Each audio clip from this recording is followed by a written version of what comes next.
Samsung has revealed the first glimpse at its trifold smartphone, which might be dubbed the Galaxy Z Fold.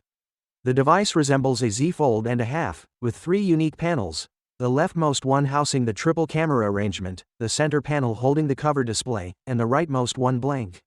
Because the hinges are not symmetrical, Samsung has implemented a warning mechanism to prevent folding the right side first.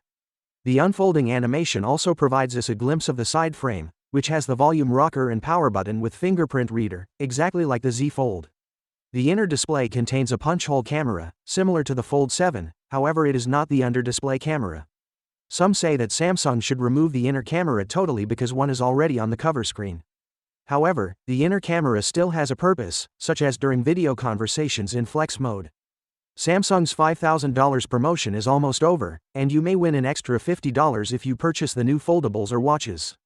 The Z Fold's internal name is Multifold 7, which might be a code name or the final name. The G Fold folds more like a Z, protecting all screens within. This is a superior design than Huawei's since it enables for full open or closed multitasking. The Z Fold folds only twice, yet the internet has given it that name. In terms of specifications, the G Fold will retain the F7's camera system, which includes a 200-megapixel primary, ultra-wide, and 3x telephoto camera. The outer screen is 6.5 inches and opens to become a gigantic 10-inch tablet. The battery size will be less than Huawei's 5600 mAh unit, although the precise figure has not been released. The device will be bigger and heavier than other foldables, weighing 298 grams and measuring 12 millimeters thick.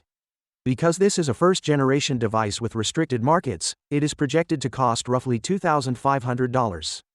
According to Korean media, Samsung plans to reveal the Galaxy Z Fold at the same event as the Z Fold 7. If successful, this might represent the greatest advancement in foldables since the first Fold. Finally, what are your thoughts about it? So without being said, let me know your thought in the comment below, and if you are new here, please subscribe. Peace out.